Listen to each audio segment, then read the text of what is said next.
जो सनातन धर्म की हानि हो रही थी वो भी अपने आप में एक शर्मनाक की स्थिति बनी हुई थी। सामने देखते हुए धर्म की आलोचना, फिर भी सनातनी उसके ऊपर कोई कमेंट्स, कोई अपनी चर्चा, अपना कोई वाक्य नहीं रखते थे, क्योंकि डर रहता था कि तथाकथित गवर्नमेंट या जो भी अनोदर जो धर्म वाले हैं, तथाकथित धर्म वाले, वो अपना विरोध कर देंगे। ऐसा भय और डर का वातावरण बना हुआ था, जबकि ये डर और ये वातावरण कोई परमात्मा का दिया हुआ नहीं था। ये हमारी एक मनोस्थिति, एक आत्म और कमजोर होने के कारण था कि हम अपनी उस परंपरा को, अपनी उस धर्म की चर्चा को, उस व्यवस्था को किसी को बता नहीं पाते, किसी के सामने कर नहीं पाते। ऐसी विडंबना की स्थिति आम लोगों की धारणा बनी हुई थी।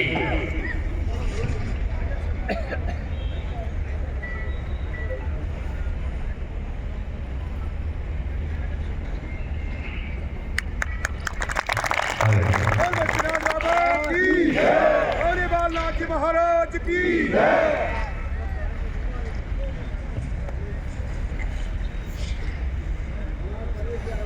ऐसी स्थिति बनी हुई थी जिसके कारण एक आम आदमी की बहुत ऐसी दयनीय स्थिति बनी हुई थी कि वो अपना जीवन यापन किस तरीके से करे, अंदर ही अंदर कुंठा महसूस हो रही थी।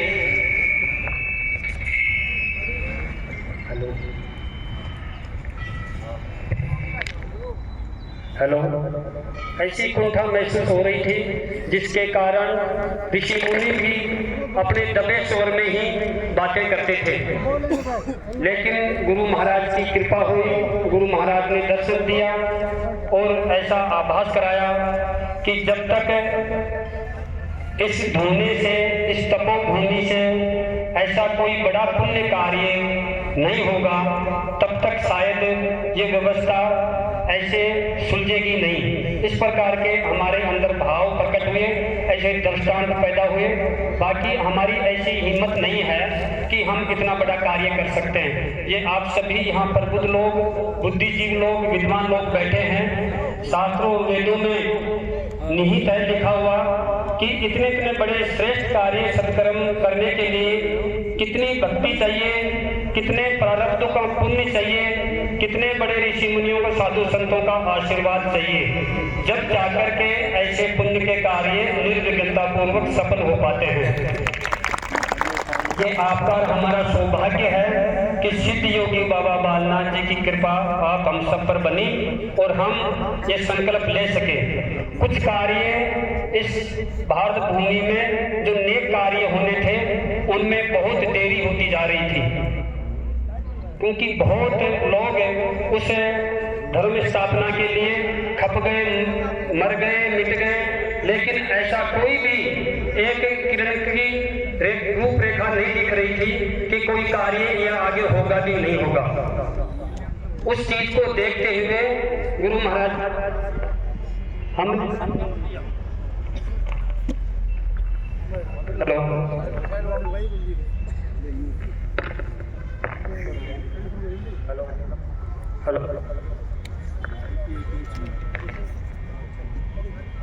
हेलो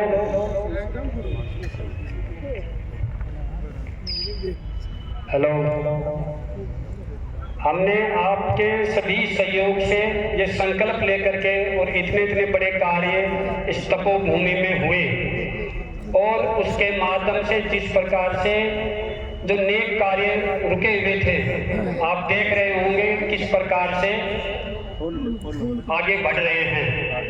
इसमें कोई दो राय, कोई संशय नहीं है कि हम ये कह सकते हैं कि ये केवल मेरा ही है, ऐसा नहीं है।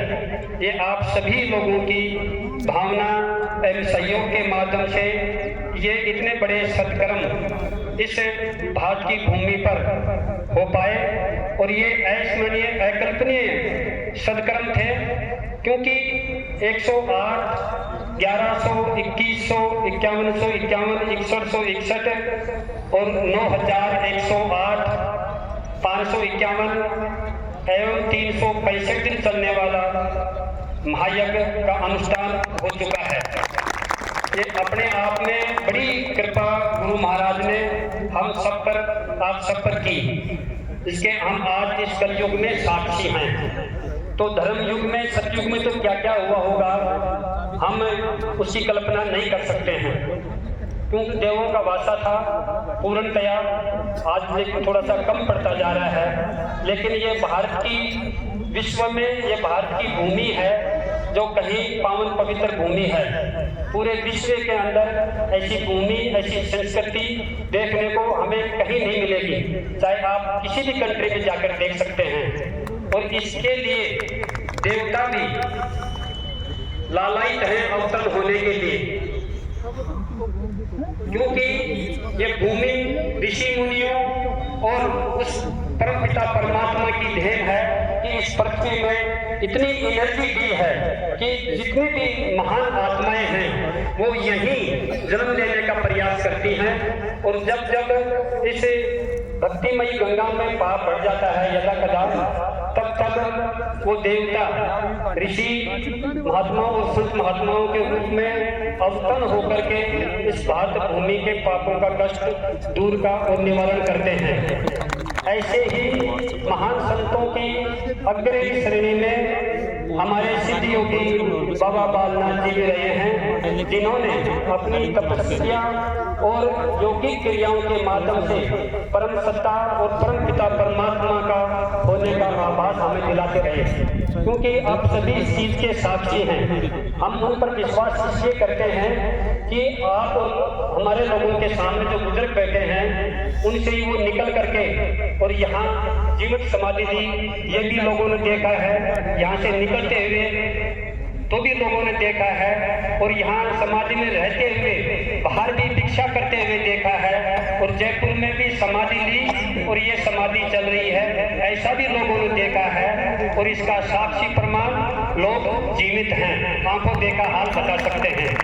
इसलिए आप हम उन पर, उनके विचारों पर पूर्णतया विश्वास रख सकते हैं, क्योंकि विश्वास रखने के लिए महान योगी ही, सामर्थ्य योगी के ऊपर ही विश्वास किया जा सकता है। या उन्होंने कोई प्रमाणिक दृष्टि से कोई चीज इस सृष्टि में दी हो, आंखों देखी हो, तो उस पर अति विश्वास किया जा सकता है। उसी अति विश्वास को ध्यान में रख करके हमने ये संकल्प लिया, बिना किसी स्वार्थ के, ऐसी कोई प्रतिष्ठा की हमें किसी प्रकार की आशा नहीं रहे कि हम इतना बड़ा यज्ञ करके और हम कोई प्रतिष्ठा प्राप्त करें या और कोई दूसरी योनि में प्राप्त करने का लक्ष्य रखें। ऐसा हमारा कोई भी किसी प्रकार का मकसद नहीं है, हमारा कोई प्रकार का इरादा नहीं है। सिर्फ विश्व कल्याण के लिए, आत्म कल्याण के लिए, विश्व शांति के लिए, प्राकृतिक प्रकोपों से बचने के लिए, महामारी और रोगों से बचने के लिए,